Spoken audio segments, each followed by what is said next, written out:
Welcome back to our weekly Bhagavad Gita and yoga philosophy study, where we just engage in some reading and dialogue about what it is we're reading. There's so much amazing wisdom packed in the Bhagavad Gita, and we just like to dive into it, read verses, talk about the verses, and really discuss how that ties in with sort of everyday yogic living. And how to do that in a modern day world. How do we take these ancient teachings, classical teachings, and apply them so that we have cultured living? It's an old Prabhupada phrase that I loved, was classical teachings for cultured living. And instead of thinking of it as a religion and some sort of organization you have to join because you're studying a sacred text, we don't have to put ourselves in any boxes. We can just dive into the material, dive into the teachings, and see how we can take these classical teachings and apply them so that we have culture, real healthy, culture in goodness and culture in kindness and culture in expansiveness with our everyday living that we have here in our modern world today. So thank you all for being here. I appreciate your presence. Jagai, always an honor to be here with you, my lovely co-pilot. Mm-hmm. And I'll let you take it over with the invocations. You should be able to share the screen. Okay, cool. And we've got a new guest today, Manisha Harbol. Very happy to have you. So we always start with an invocation, and our current path is that we have been reading the Bhagavad Gita, just the translations. We started with chapter 1, we finished chapter 1, finished chapter 2, we're just starting chapter 3. And what we've been doing lately, now we've been doing this Bhagavad Gita study course for years now on Thursdays. During COVID, we were doing it twice a week. Sometimes we have 15 people, sometimes we have one, but this pass, we're trying to go through and just read all the verses and not the purports, not freak out on the Sanskrit, just to get a good, get context instead of going one verse like that. So let's do our invocation as we always do. We read in the introduction of the Bhagavad Gita. Manisha, I don't know if you have the Bhagavad Gita that we're following, which would be Prabhupada's Bhagavad Gita as it is. I've got a lot of them too. This one on the TikTok channel, this is the one that you could go and buy on Amazon, but it's specifically Bhagavad Gita as it is, and that's the one that we're all following. Do you have that one? I do not. Okay, no worries. We also do it here, so you can just read here. So we're going to say the Sanskrit for these two verses. Hey, Jagai. Yeah. Is the Orange Gita by Prabhupada? Yes, the one you have is by Prabhupada, and there's many different printings of the same book. I can see on my shelf, I've got like 4 different printings, but the key is that we are reading Bhagavad Gita as it is. That kind of naming gives you the knowledge that it's the same book, the same printing. Oh, and Giriraj has showed up. Hey, Giriraj, Harbol. We're just getting started here. So let's all read the Sanskrit for this. This is a prayer to the Guru, and I'll read it and you can follow along. If you know it, say it with me. Om Ajnana Timirandasya Jnananjana Shalakaya Chakshur Unmilitam Yena Tasmai Shri Gurave Namaha. I was born in the darkest ignorance, and my spiritual master opened my eyes with a torch of knowledge. I offer my respectful obeisances unto him or her. And then we have the next one, Shri Chaitanya Manobhistam Stapitam Yena Bhutale Svaya Rupa Kadam Hayam Dadati Sva Parantikam. When will Srila Rupa Goswami Prabhupada, who is established within this material world, the mission to fulfill the desire of Lord Chaitanya, give me shelter of his lotus feet? We've gone over these verses in the past, and I think you could just leave it there. We'll talk about them again some other time. But we always read those as an introduction to the gurus, the teachers.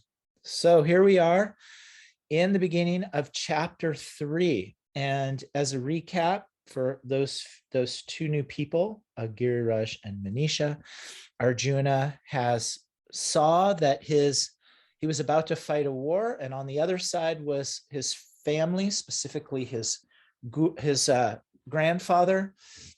He made many arguments to Krishna, who's his chariot driver, why he didn't want to fight. Krishna began philosophizing with Arjuna using Sankhya Yoga, and by saying to him that the soul is eternal and that everything that's going to happen here is going to happen, and that we should just do our duties and fight. Right? Any other comment on that? That's a one sentence review of chapter 2. So now, and I'll read the first few verses. I'll read the first 2 verses. And what we do, Manisha and Giriraj, is that we each read 2 verses and we think about them. Maybe we have a little commentary, and then we keep going to the next two like that. These classes, sometimes we've been stuck on the first 2. We just talk for an hour and a half on those. Sometimes we get through them and we get far along. Okay? Okay. So this first verse, Arjuna says, O Janardana, O Keshava, how do I get rid of this? O Janardana, O Keshava, why do you want to engage me in this ghastly warfare if you think that intelligence is better than fruit of work? And then he said, then the next one is, my intelligence is bewildered by your equivocal instructions. Therefore, please tell me decisively which will be more beneficial for me. So for those of us who've been here, what is Arjuna referring to when he says, I'm bewildered by your equivocal instructions? Let's see, where's that one? Oh, I passed it. Well, he's making a comparison. He's saying, you told me to be intelligent with my mind and, the reality of the situation, right? The fact that we're the soul, we're not a body. None of this existed before we existed. We will always exist. Those people are dying. They're already eternally living, right? He's giving him all this intellectual information. And then at the same time, he's also telling him to do his duty, right? In chapter 2, we get those verses, yogastaha kuru karmani, right? To do your yoga steadily, right? Do your duty, basically, do your work, just go do your work. And he ends up talking to him about, controlling the mind so that we can be at peace. And he said, what is happiness without peace? On one hand, he's like, don't worry about any of it. You're just a soul. Like, don't worry about any of it. None of this is real. And then at the other hand, he's telling him, still go out there and do your work and be at peace with things. And so he is just as confused as I often am. Like, okay, but how does that help me in the present moment of my current reality? The fact that I'm a soul and none of this exists, I still have my 12-year-old child in front of me who is, doing whatever they're doing that I have to face and deal with. Or I have employees or people who work with me that, there's real scenarios happening in front of us that we still have to walk through. And he's just bewildered about, it sounds like you're telling me to go right and left at the same time. Very, very well said. And to quote the specific good little jump here that Krishna says in chapter 2, he's going on talking about how the soul is amazing, the Atma is eternal, unmanifest. It is here, it dwells in the body and can never be slain. And so he's really speaking on a very philosophical, specific mentality, right, that Arjuna should have. And then he jumps to, considering your specific duty as a Kshatriya, you should know there's no better engagement.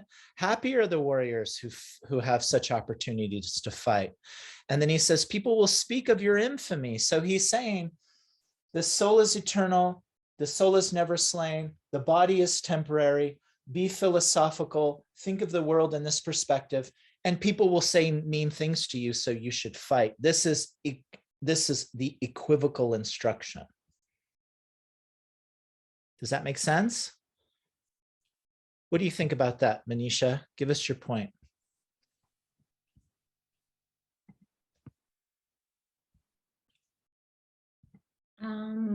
I will ask you to repeat that part again because I was a little in and out with the full context. Okay.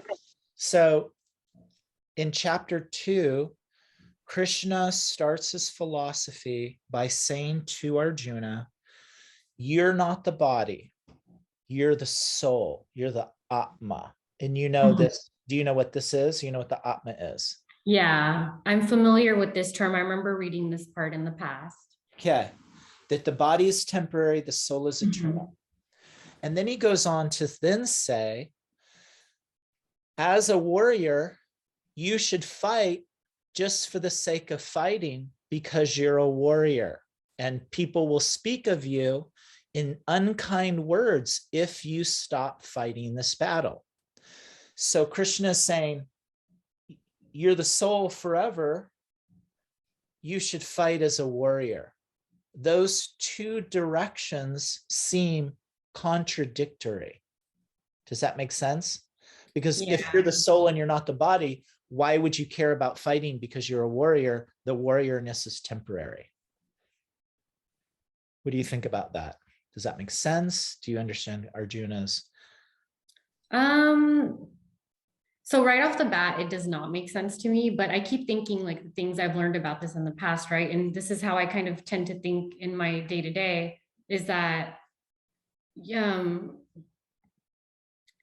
I guess it's like your soul will carry on no matter what. Your body is just your body. It's just a temporary home. But what he's trying to say here, I'm not too sure. Good. You shouldn't be sure. That's what Arjuna is saying. He's saying, I'm not sure why you would speak such a thing to me. Yeah. Doesn't make sense. He says, I'm bewildered by your equivocal instructions. Make sense? Okay. JD, you got your hand up? Yeah.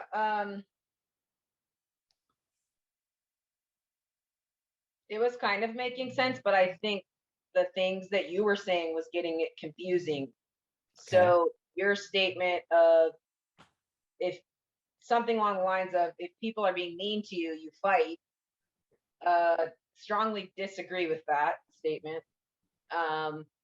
Because we have free will, so we can choose to fight or not. We could choose to not be affected by it as humans if we are to take that lesson as like a human lesson.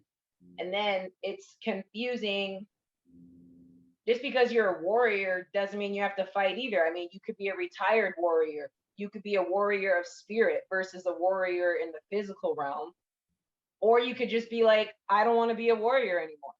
So that is, the verse itself is not confusing, but that terminology of you're a warrior, so you got to fight.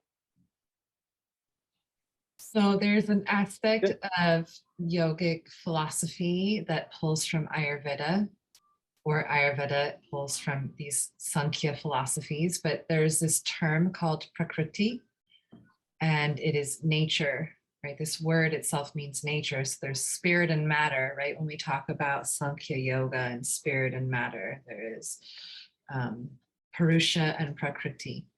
And so Prakriti is nature, all that is material, but it also means like your nature, what your nature is.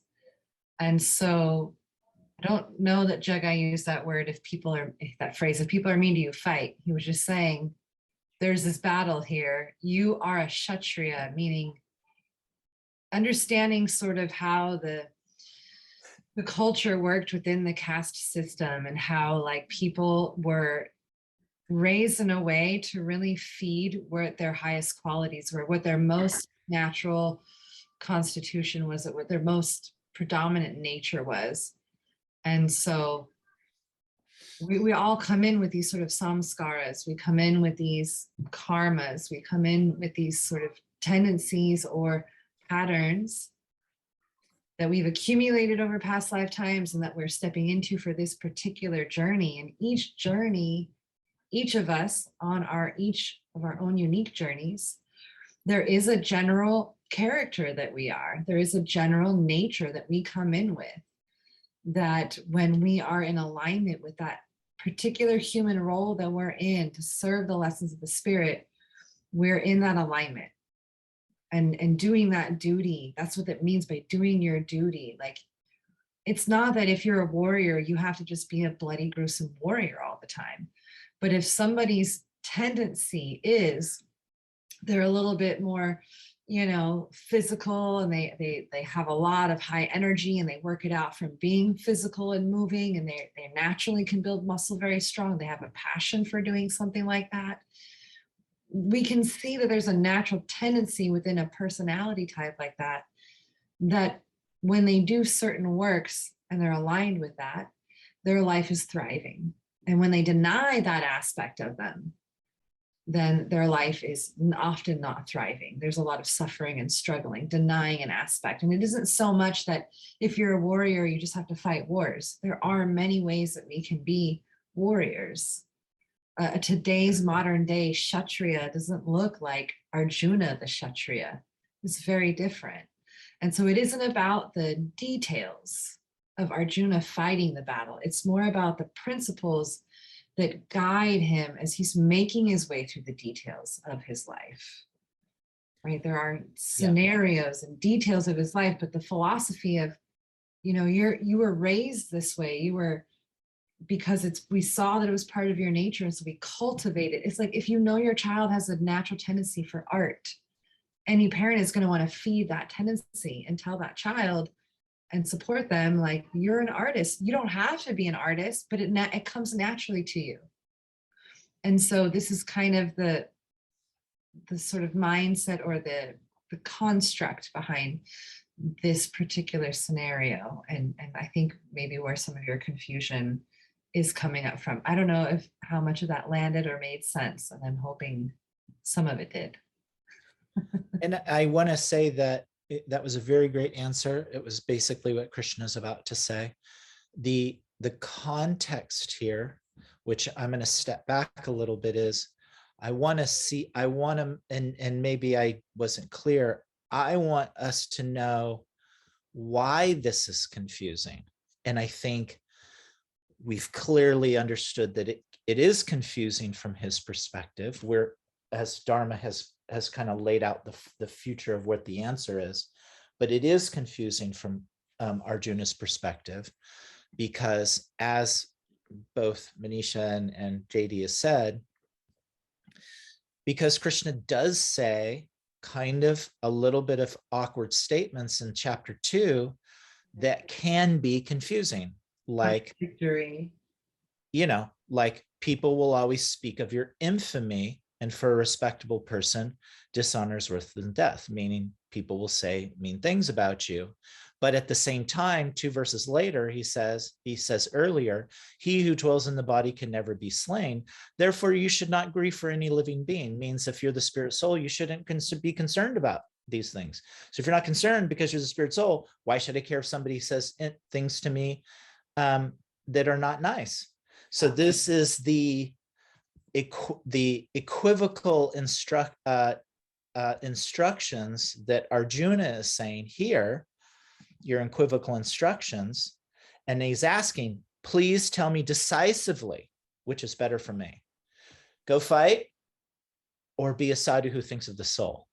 And then Dharma has given a little opening statement of Krishna's. Speaking of Dharma, can we get clarity from her about what she was saying? Yeah. So everything that you said made sense to us, but the only thing that didn't seem accurate in our eyes was the sharing about, you know, if a child has a certain talent, then you grow that talent and so they can be the best at whatever. What came up for us is people can have talents that they're amazing at, but they have no interest in doing it. So Yeah. I think that's where the controversy is like, just because Yeah. your kid is amazing at soccer, then you force them through soccer and they hate it. So like, what do Yeah. you say about that? Just because you have a talent, but you hate doing it. Yeah. So as a parent, I want to notice where my kid has inclinations, not necessarily what they're good at, but what they are inclined to do and what they enjoy doing, what comes natural to them. And it doesn't mean they're just naturally smart or they're naturally good at whatever comes like they naturally are like, I want to try soccer. Okay, let's go ahead and support that. And it doesn't mean that it's my job to make a decision for what that child discovers through that process, right? And so you mentioned it in your questioning was free will, which is an important equation to the situation. Is free will is absolutely a part of it. And as a parent, my job is just to support the growth and the encouragement. It doesn't mean at the cost of not paying attention to anything else and making that kid the best ever at that thing. It's where are they inclined? Where do they naturally lean towards? What are they naturally interested in? What's just a natural part of their personality and how do they like expressing that? And supporting and encouraging that so they can have their experience and then they get to figure out what they want to do with that. And I think that's really the essence of free will. And I think that that's also part of the sort of, I guess, what is that? The micro, or the macro, the big picture version is we are all like Krishna's children. And so we have this free will and we all have natural inclinations. And just because we're good at something and we are naturally meant to do it doesn't mean that we are always meant to do it and that we should do it forever. And this is the confusing part about life. And what Krishna is presenting here is he's basically telling Arjuna, be spiritual and be material. Why don't you, Dharma, because you've started us down this path and you're speaking very sweetly and nicely exactly what Krishna is going to say. Why don't you read these 4? And this is essentially what you just said. And before she reads that, I was just going to say thank you, Dharma, for saying that. And I'm getting the vibe now that Arjuna may have the talent for fighting, but he's not inclined towards it. Well, he's clearly having this existential crisis because he doesn't feel inclined towards doing it. You know, and that also is just part of our journey is making our way through those things and what is the right decision. What is the right decision? Just because I'm good at it, just because the books say that I should, I have these feelings on the inside, and how do I reconcile all of that? And so I'm glad that landed in a way for you that gave you some clarity. Text 3, the Supreme Personality of Godhead said, O sinless Arjuna, I have already explained that there are 2 classes of men who try to realize the self, right? So he was talking about the sadhus, like Jagai mentions, is one that meditate and just give up the world. And then, what did you say? The yogi who is doing the other thing? I don't remember what you said. Some are inclined to understand it by empirical, philosophical speculation, and others by devotional service. So now we're getting into the 3 paths of yoga. Now he's talking about karma yoga as opposed to jnana yoga. And then he talks about devotional yoga. Yes.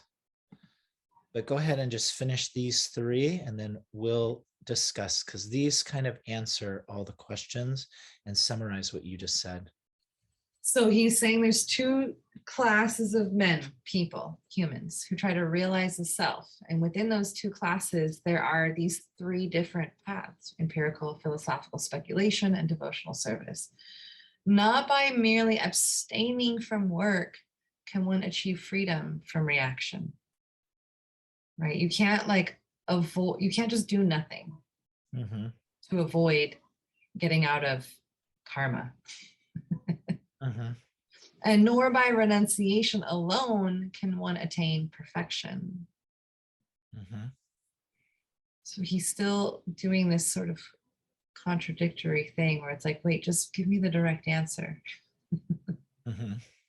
You can't abstain from work and achieve freedom from reaction, right? You can't avoid karma, but you also can't just renounce all just alone instead of giving everything up. Mm-hmm. Am I going to continue reading? Yeah, just read these two. Okay, everyone is forced to act helplessly according to the qualities he has acquired from the modes of material nature. So the three gunas, right? Tamas, Rajas, and Sattva. And therefore, no one can refrain from doing something, not even for a moment. Everyone is forced to act helplessly. That just sounds so unfair. Mm-hmm. One who restrains the senses of action, but whose mind dwells on sense objects, certainly deludes himself and is called a pretender. I remember this verse every time I read it. I'm like, God, he just called him a pretender, a poser. So let's work our way backwards from this. We, Arjuna, he's referring to Arjuna, has his mind dwelling on some sense object right now. Arjuna's standing there. He sees the war. He sees his family. He doesn't want to fight them. So he sees this sense object and wants to reject it. Correct?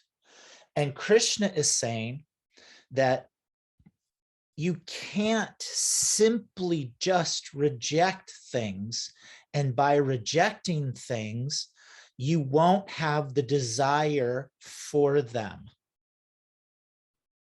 It doesn't work like that. Rejecting or avoiding Avoiding not how we move through things and grow past things and create the new patterns and undo the old karma.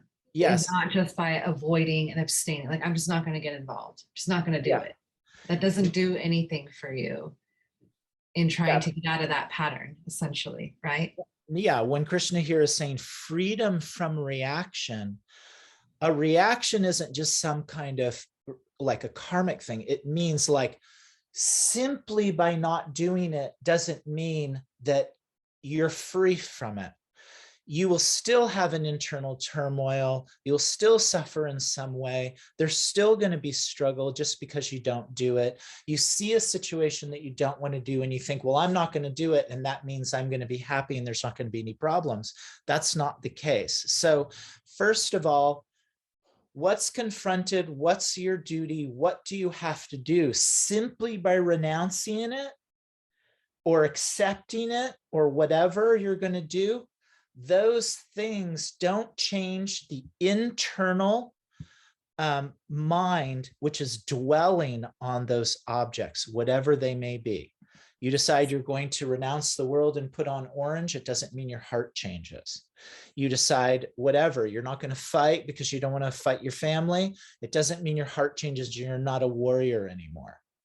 Also, it doesn't mean that he's not going to be disturbed or agitated by simply not engaging in the war. He's still going to have the agitation of, I don't want this happening. People are still dying. Like that agitation is still there. Yeah, he's a warrior. So what does it mean? He just says, okay, hey guys, I'm not going to fight this. And he goes off and has like an iced tea and sits in a hammock and he just is like happy and everything's great. He's not going to be concerned and all about it. You know, he's going to be sitting in his couch, like freaking out over the war, though he is supposedly not in it, but his heart is in it. His mind is in it. Everything about him is in it. So Krishna is saying with these verses here that you can't simply renounce and the heart changes. So so when Krishna is saying to Arjuna back in this section, when he says here, when he says here,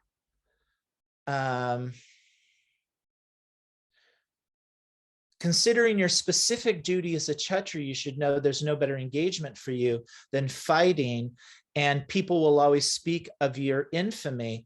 It's not that he's telling him, like, these are some things that you should be attached to. He's telling him, because of your nature, these are things that you're already attached to. So even if you try to leave and become a sadhu out in the woods and people are talking about you, it's going to eat you up. Even if you're out trying to meditate in a cave, you internally will be disturbed by it.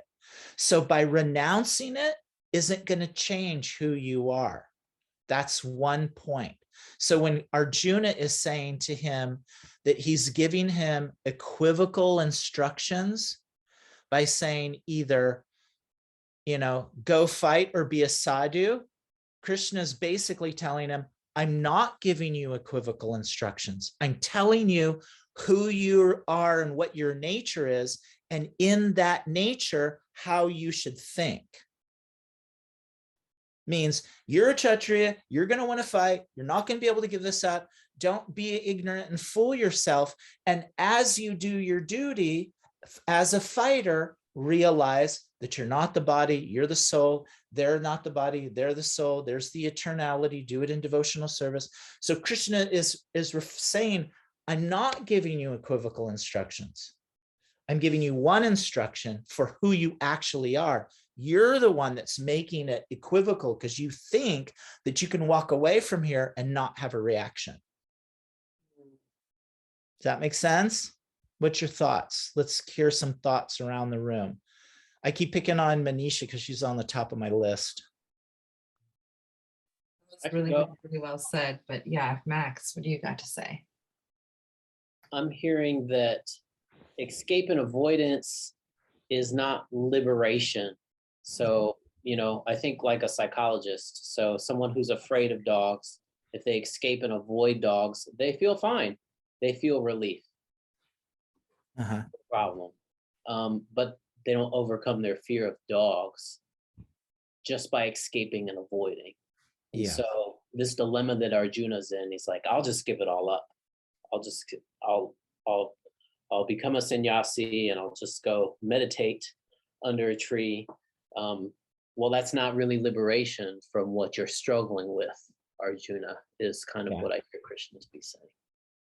Great. A very great parallel to the modern mentality. Very true.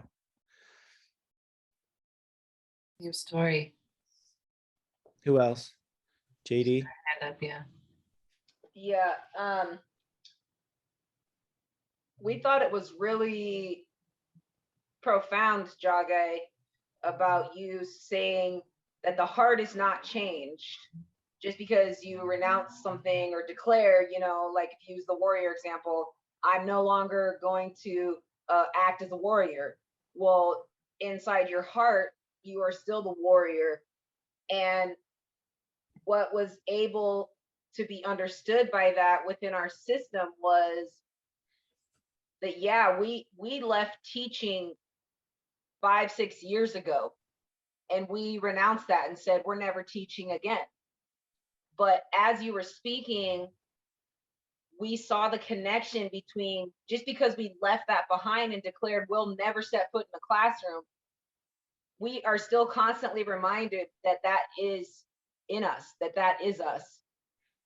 We just chose to turn our back on it because it wasn't serving our highest good. So we were no longer inclined, if we use Dharma's terminology. And that's huge, because saying you'll never do something again, that's powerful, but it's also even more powerful that doesn't change your heart.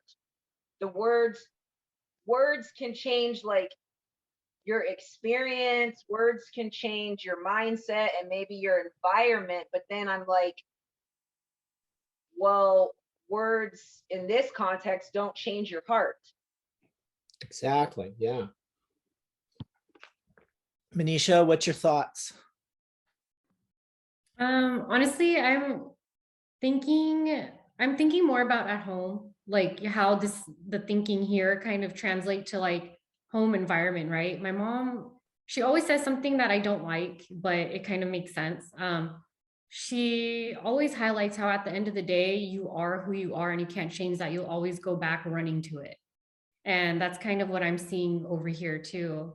I'm just kind of thinking like the different things that she says. It's like, in America, like, me and my sister were so Americanized. We're a little bit different than what they would expect us to be because they grew up in Fiji, very like Indian culture. And they try to make us more like them and we try to run away from it. But at the end of the day, we always go back to our roots. Exactly. So when Krishna, perfect, you guys have really got it. So when Arjuna is saying, my intelligence is bewildered by your equivocal instructions, is very similar to you saying to your mom, I don't really like what you're saying because I'm Americanized. But then at the end of the day, you run back to your roots. And so Krishna is saying here, everyone is forced to act helplessly according to the qualities he's acquired from the modes of nature, or in other words, their environment, their body, their mind, how they grew up, the world they live in, their upbringing. And therefore, no one can refrain from doing something within their upbringing, not even for a moment. Means you are who you are. So that's why Krishna is starting off with that. He's saying, I'm not giving you equivocal instructions. You're hoping they're equivocal because you want to try to run from who you are. I'm only giving you one instruction. You're the soul, not the body. You're trying to say that you're not the body because you want to try to avoid that.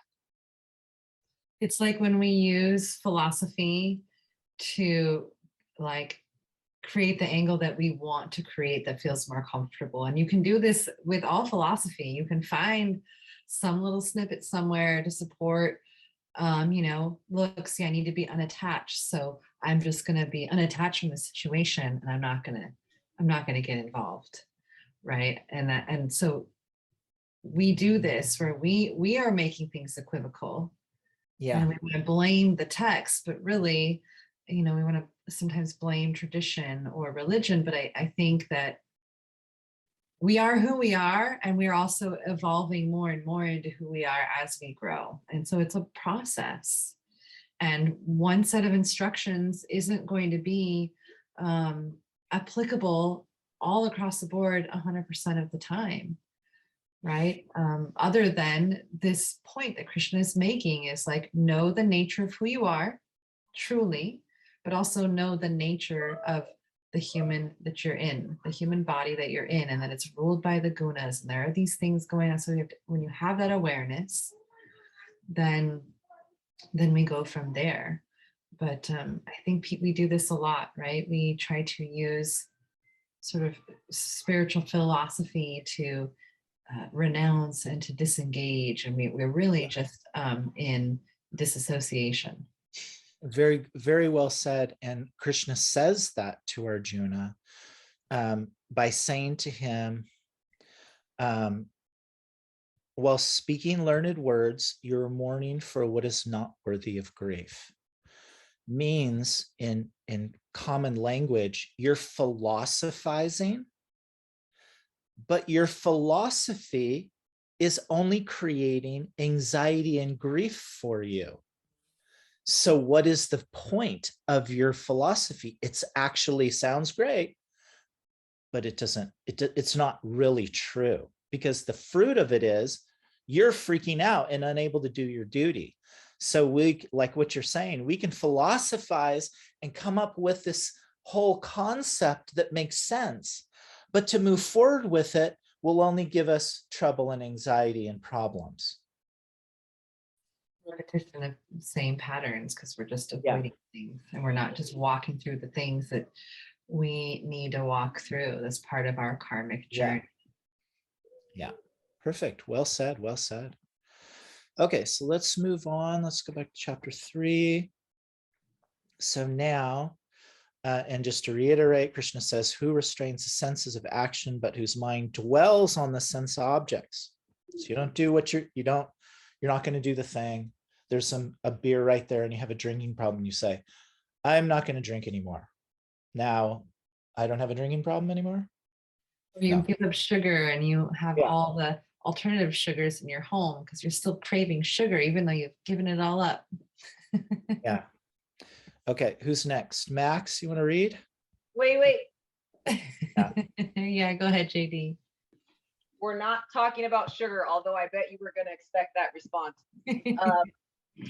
So not about sugar, but we just found it really interesting about this last verse that Jagai said about, being the pretender and deluding yourself. And then the purport on that is really interesting. It really shows in the purport and just in this verse that no religion and no spiritual practice is free of pretenders. There's pretenders and fakes in every freaking religious practice and spiritual path. Yeah. And this is the first time that we're hearing about this in Krishna consciousness. And so it was just like, oh, here we go again. Like back in the day, Krishna is talking about these pretenders and these followers, and it's like we are in 2022, and you still have this massive amount of pretenders that hide. It's like the wolf in sheep's clothing. Yeah, some of them know they're wolves in sheep's clothing, and let's keep in mind that others don't know that they're pretenders. They're like kids, and they really think they're doing it.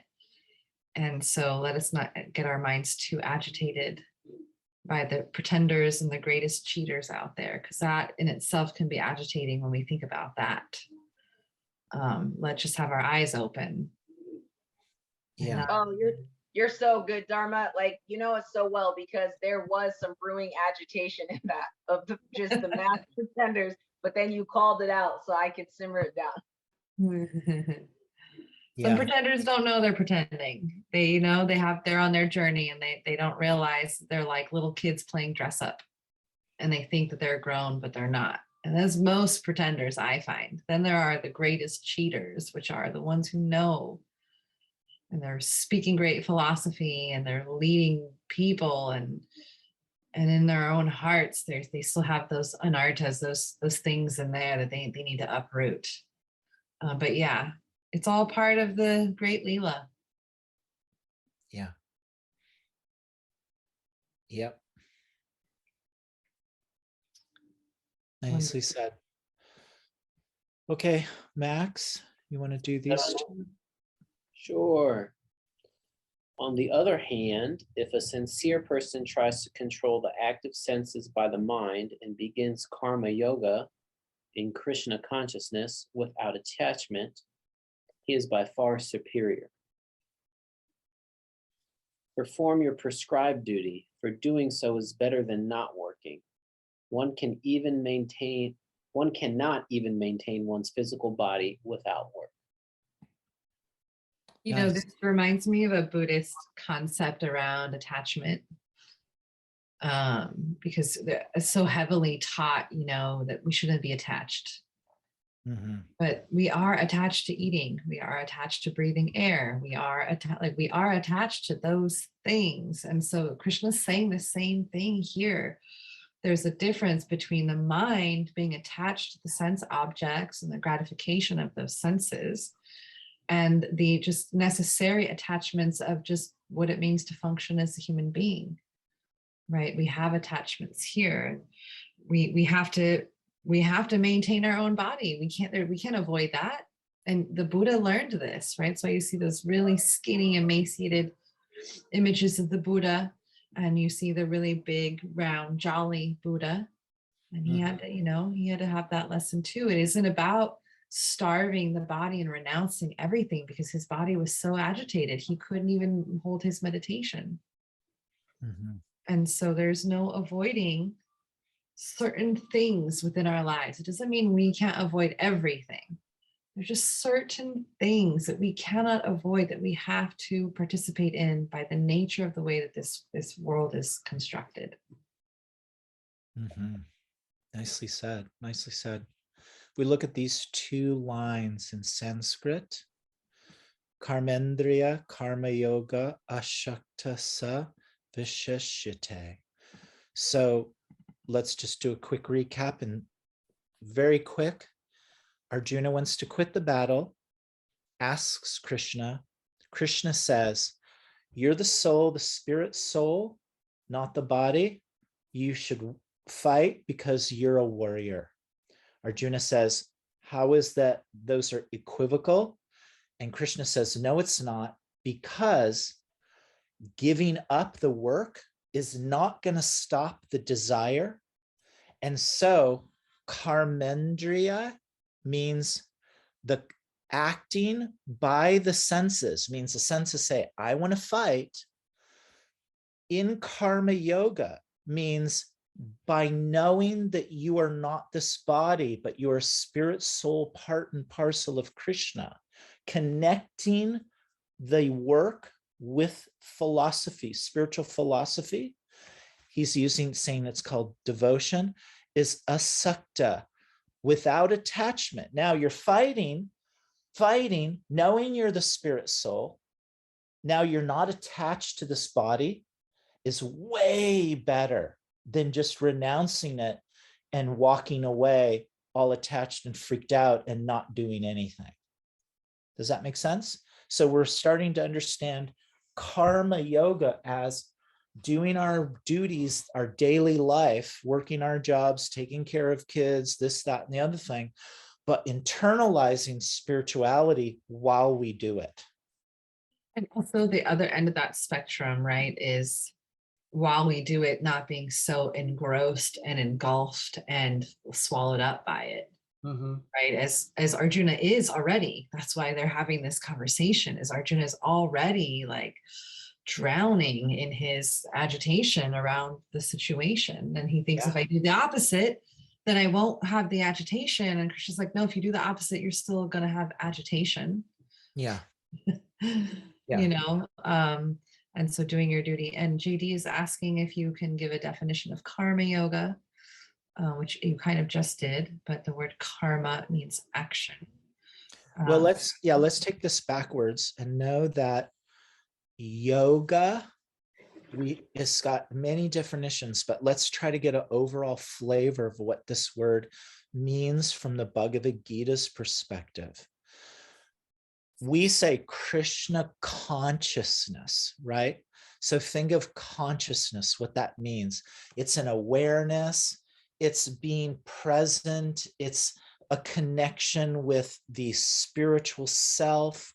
It's a mentality, right? Being conscious. Like if you say, there's a very conscious person, they're very aware, they're in the moment, they're thoughtful, they're present, right?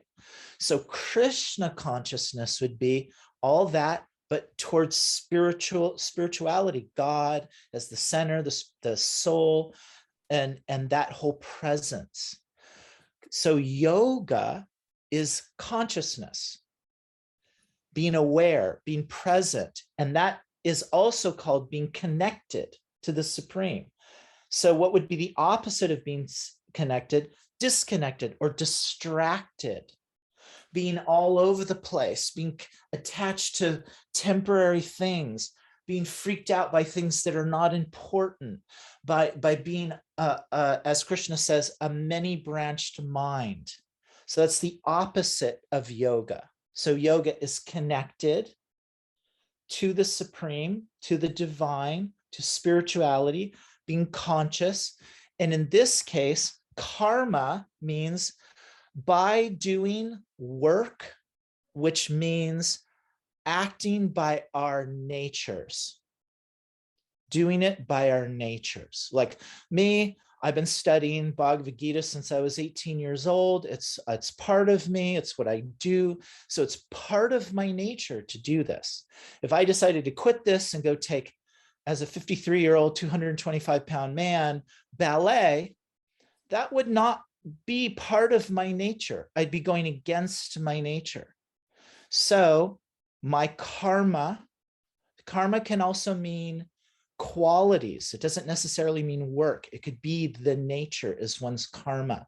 In many places, Krishna uses the word karma as we would use the words qualities, or the ontology, or the makeup of something.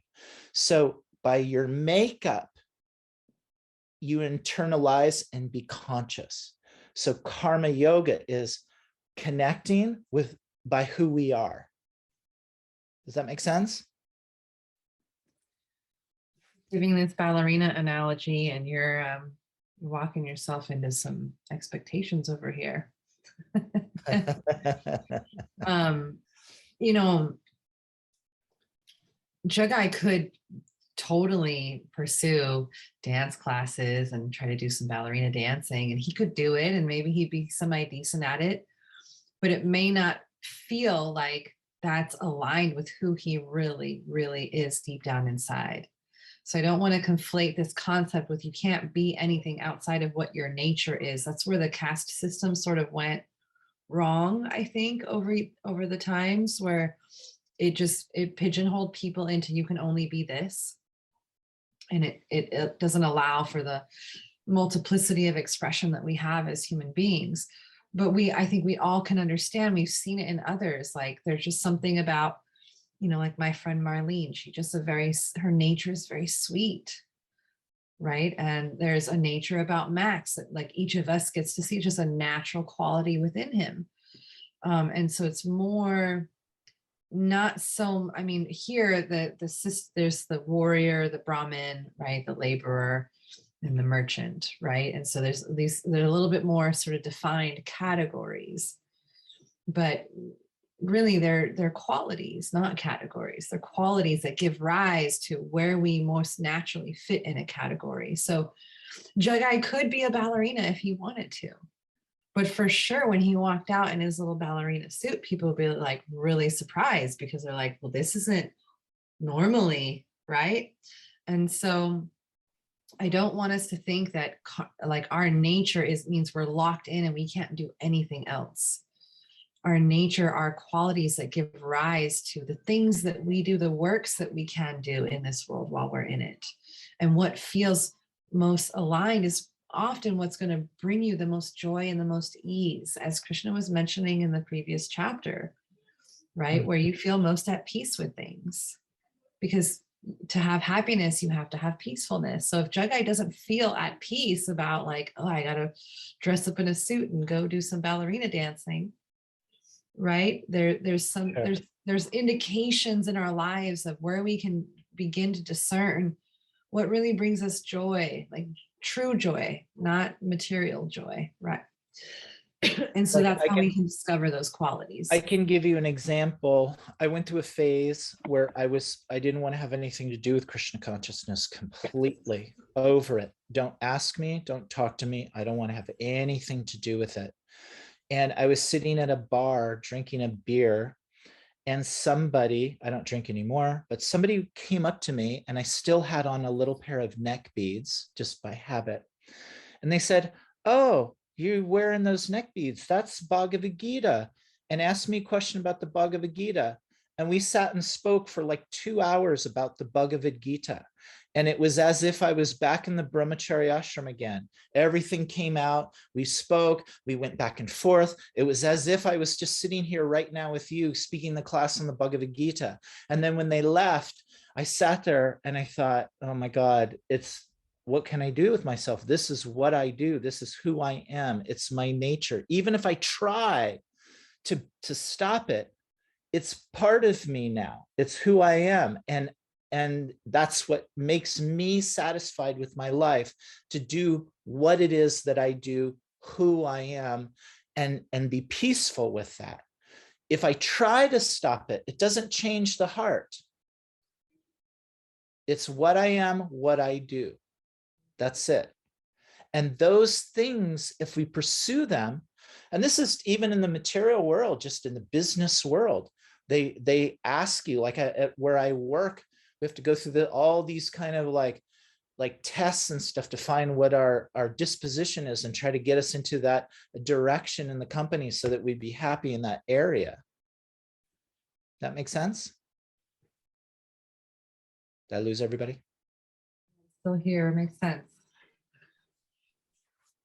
Okay. JD's still looking for some clarification with karma yoga and bhakti yoga. If you want to look at the questions in the chat, I can't open it right now.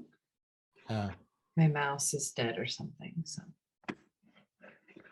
Sorry, I was having a Yeah. silent conversation. oh no, it's okay. Yeah, let's pause on that question, because Krishna takes us to bhakti yoga, starting with karma yoga. Essentially, I'd be summarizing the whole Bhagavad Gita by taking us to that point. We're right now just in karma yoga. That's the name of this chapter 3. And as you can see, each one of these chapters brings you to another level of yoga, karma yoga, then jnana yoga, and then devotional service, which is a different kind of yoga. And then we get into bhakti yoga. So karma yoga is an initial flavor of bhakti yoga, essentially. So is that okay? Are you okay with that? Yeah. Karma yoga is like a beginning of bhakti yoga. Not confused with the New Age term, was just the blah, understood. Okay. Okay, let's keep reading. Manisha, you want to read the next 2, which would be, oh, did you read 2, Max? Did you read this one? You did. Okay. Yep. Okay, Manisha, here you are. Okay. Work done as a sacrifice for Vishnu has to be performed, otherwise work causes bondage in this material world. Therefore, O son of, how would I pronounce that? Kunti. Kunti. Okay. Perform your prescribed duties for his satisfaction, and in that way you will always remain free from bondage. Okay, so let's just break that down quick. Krishna is saying, work done for Krishna's God's as an offering to God is the path of perfection. Otherwise, doing it for yourself, just for yourself, creates a bondage. Does that make sense? So do your duties means work as you are, who you are, for Krishna, God's satisfaction. In that way, you will always be freed from bondage. And in this way, bondage could mean struggle, anxiety, trouble,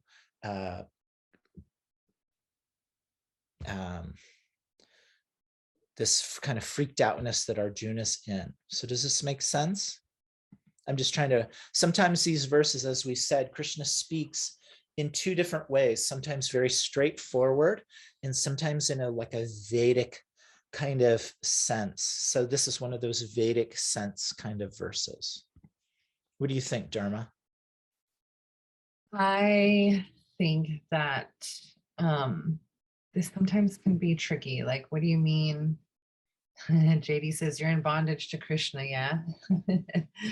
Basically, you want to bind yourself, be bound to Krishna. And there's a whole story that Krishna can only be bound by your love. Mm-hmm. And so I think of my kids, and what would make me most satisfied as a parent is to know that they're being their most authentic selves, and that they're living a life that they really enjoy, and that they're happy, and that they're not struggling, and that they're not suffering. That's going to make me the most satisfied as a parent, regardless of what job they do or any of the other details. Like knowing that my kids they could just authentically be themselves, and that they have joy and real happiness that comes from that in their life. That's going to really satisfy me. Mm-hmm.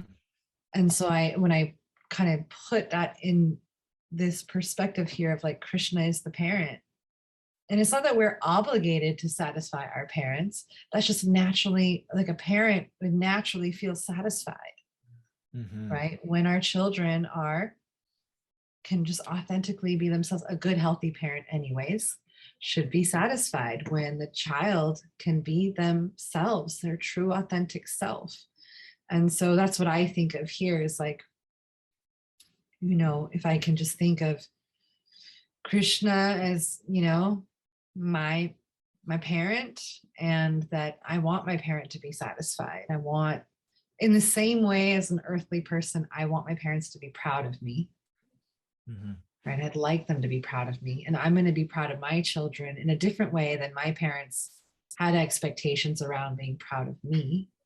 But I think of the ultimate parent, right? And so when we can live our lives in a way where we keep that in mind, like everything I'm doing is really just for the satisfaction of my creator. Like I just want my creator to be satisfied. And so I'm going to do what I was gifted. I'm going to take my gifts that I was given from God and I'm going to apply them in this world. And when I do it that way, I don't get so entangled and entrapped and snarled in what comes from all the doings in the world. Nice. As we get into this, and JD's got a million questions about this, which is great because Arjuna will also ask all the same questions that you're asking. Krishna's basically, these few verses are the summary of the whole Bhagavad Gita, and Krishna will go through many different ways to come back to the same thing, and that is just simply be who you are and work in your daily life as you are. But instead of being attached that the results are to build up your ego, the results are an offering to the divine. And that separate difference in consciousness is the difference between materialism and spiritualism, material bondage and spiritual satisfaction. And Krishna is starting with this, and it will go on for many chapters with Arjuna, going back and forth in the same kind of context, where you can even go to the very last verses, 18 chapters later, or whatever, 16 chapters later, and look at Krishna's very last instructions. And you can find a similarity in them. Here, where Krishna says, always think of me, become my devotee, worship me, and offer your homage to me. Thus you will come to me without fail. I promise you this because you're my very dear friend.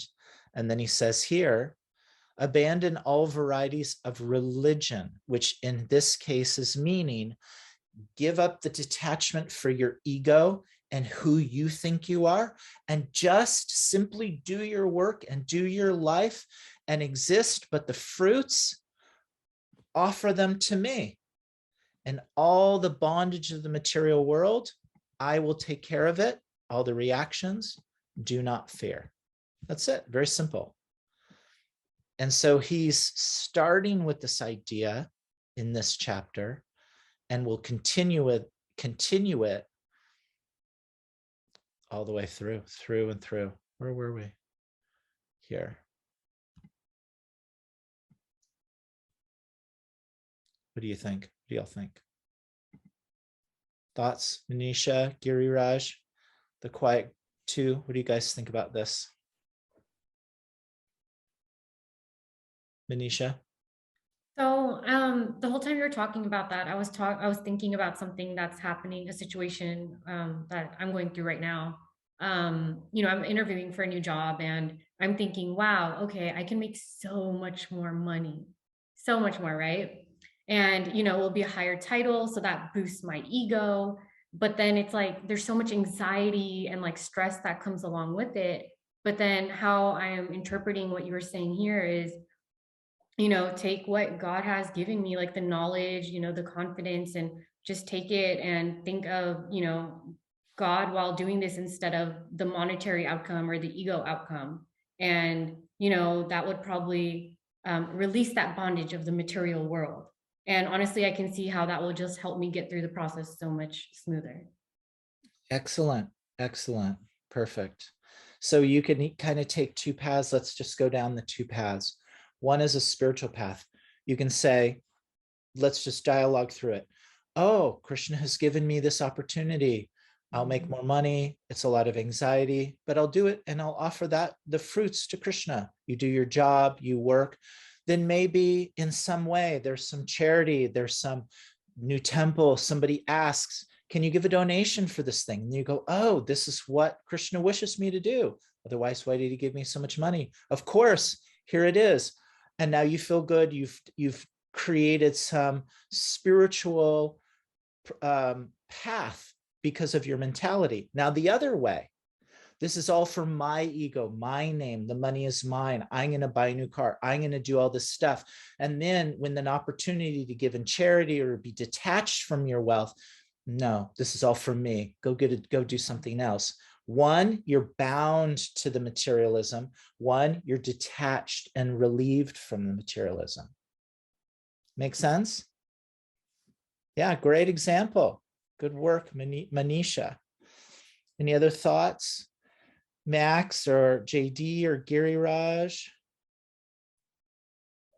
Dharma? Giri Raj is just listening in today. He might be at work, just kind of listening in. I love the divine timing of that whole situation, Manisha, and you being here and just like getting that little bit of it. Because really, I think we learn not just from seeing these words and thinking about these philosophies, but how do we actually apply them in our lives? Like, where does it fit? And then going through that experience is what allows us to embody the knowledge and to really be in a place of knowing of things that are often hard to explain. As you can see here, Krishna is trying to explain to Arjuna. It's hard to explain, hard to understand, and it's really just applying it as best we can in the moment. And I think that for me, I don't know what people do who don't believe in a higher power, because I don't know how they offset all these things that we talk about. I take so much comfort in being able to know that I could just, surrender it all up to God and trust that the gifts I have are from God. And like all of it on all ends, it just does feel like it unhooks me from so much of the suffering of material life.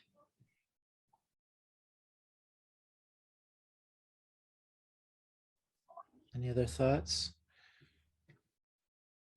The next 12 minutes. Like we're about to get into some verses that have come up in previous conversations about other demigods and worship of them and such. So yeah, let's put a little line right there. Take that next time. We should pause because I feel like that's a whole separate dialogue we may want to get into. Yeah. So what you want to do a quick summary of where we're at this point, Dharma? Do I in this chapter, in this Gita? Yeah, the Gita, the whole Gita up to this point in 3 minutes. Arjuna is faced with a dilemma and he feels really conflicted. He doesn't know what he should do, which just means, like I tell my son when he says, I don't know just means you don't want to say. You don't want to make a decision, so you just say, I don't know. And Krishna's giving him some instructions. He's told him to just be detached from all of it. You don't need to be freaking out because none of this is even eternal. None of this is real. And that he should just be a warrior and go out and fight. And then Krishna kind of leaves him with that in chapter 2, and Arjuna is confused. Like, do I contemplate these spiritual philosophies and think about how we're just the soul, we're not the body, and so I detach from everything? Or am I supposed to go out and do my duty and like be in this material realm and actually literally kill somebody? And Krishna is continuing on to just try to unpack this for him of karma yoga, what it means to do karma yoga, and to really how to apply, how to do the things, and then the philosophy, like understanding the philosophies that will fuel our actions and our doings, and how to do that. And so he's saying basically do your work and just don't be in the world but not of the world. Very well said. Very well said. Any comments or thoughts? Takeaways. Good.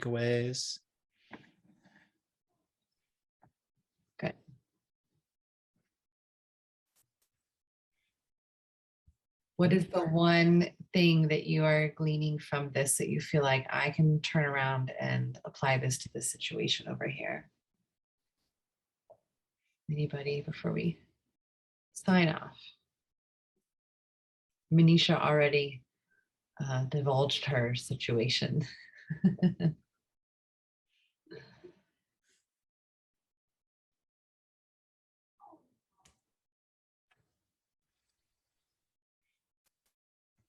I don't want to answer. I talk too much.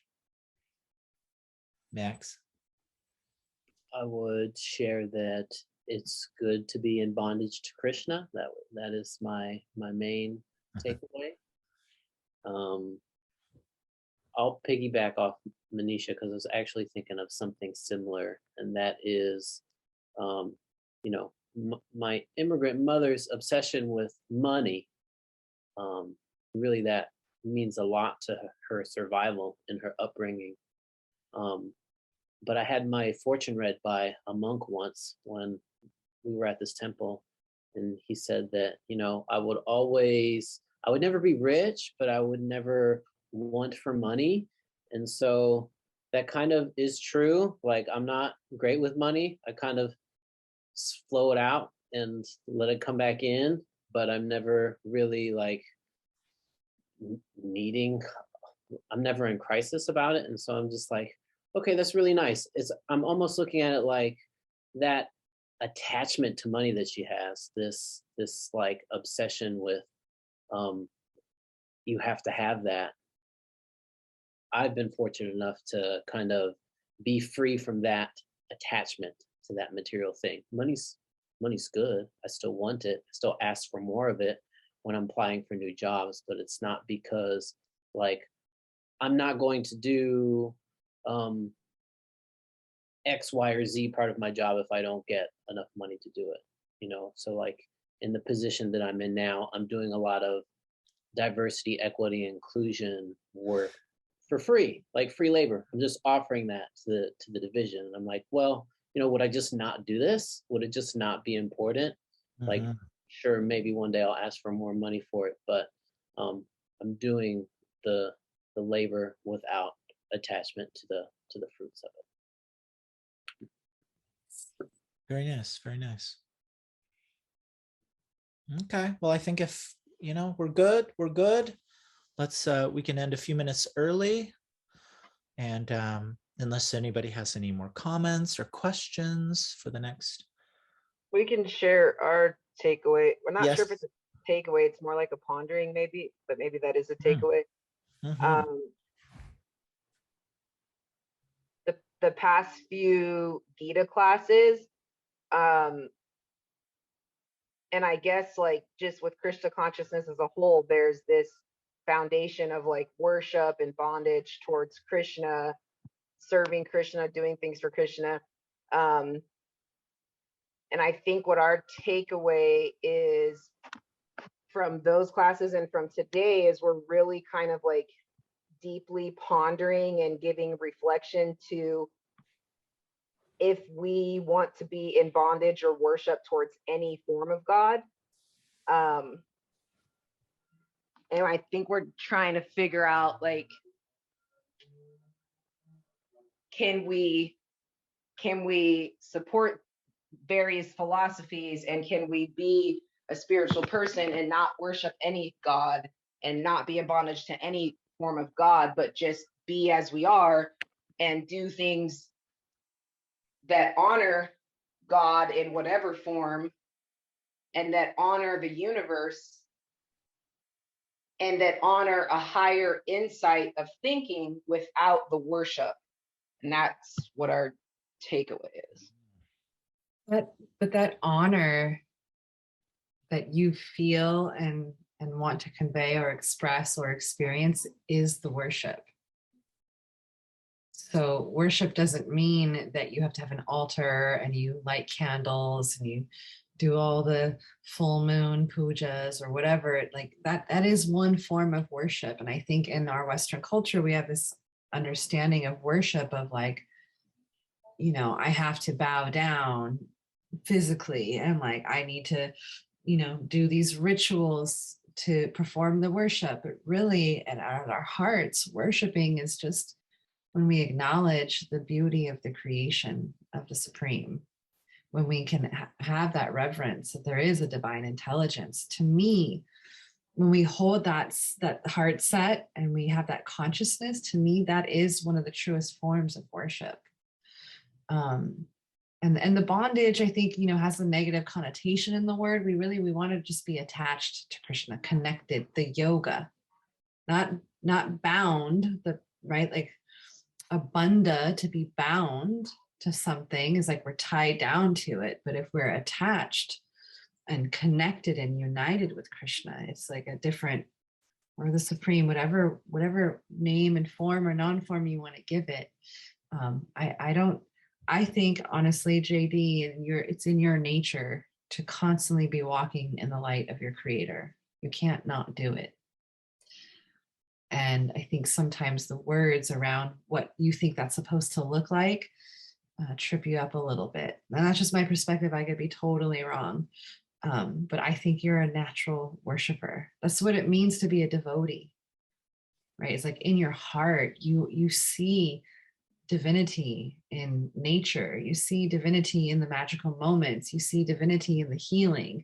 You see it in all things. Like that's really what a devotee is a devotee is somebody who can see source in all things. And that is, to me, the truest form of embodied worship. Dharma, as per usual, you just blow us out of our stuckness in this human form. And oh my gosh, I was not expecting all of that you just said. But it was so on point. And yeah, there is definitely a negative connotation with bondage and worship. But your whole thing about like honor, the honoring portion, and that being worship in itself, and not having to do these 80,000 things that maybe other people choose to do as their form of worship. That's where we were like, well, we don't do that. We're not interested in that form of worship. But now you just cleared up our potential pondering of, well, maybe we're not like worshiping and we're not in bondage to anything, but in all actuality, that's just like, we're saying that we're not worshiping in those ways, but we're still worshiping because we honor that it's not just us humans and we're all there was. Like there's so much more than that. So thank you for kind of like wiping away that veil, and that, I think it was like some dust. It was like kind of covering it up. Yeah. Good. Well, thank you for being receptive. And for sharing your ponderings, because it's helpful for the rest of us too. So wonderful. Okay. All right. Fantastic. Let's do our last verse and call it a day. This is a prayer that we say to all of us, all the devotees, in respect for the beauty of coming together and doing this Gita verse. So, Vancha Kalpa Tarubhyascha Kripa Sindhubhya Evacha Patitanam Pavanebhyo Vaishnavebhyo Namo Namaha. Offer my respectful obeisances unto all the Vaishnava devotees of the Lord. They can fulfill the desires of everyone, and they're just like desire trees. They're full of compassion for the fallen conditioned souls. Haribol. Haribol. All right. Well, thanks for coming, Manisha and Giriraj and JD and Max and Dharma and me. Haribol. All right, Bull. I will not be on the call next week, so I got to figure something out with you, Jug Eye. I'm out of town. Okay. I'll be, I think, on a plane on Thursday this time next week. But we'll try to get the same link going. I'll see what I can work out. If not, we'll send out a notice with a different Zoom link for you guys or something if you still want to gather. So just keep that in mind. I won't be here. And special announcement, mark your calendars. If you want to take a trip to India, January 2023 with me. If you're really interested, just reach out to me and I can start giving you some details. But that is on the calendar. And I know it takes time to plan and think about those things. So I'm just dropping the pebble in the pond. Okay. I'll also be going. Yes. All right, friends. So enjoy your week. Let's see how well we can be spiritual as we do the material. Our bowl.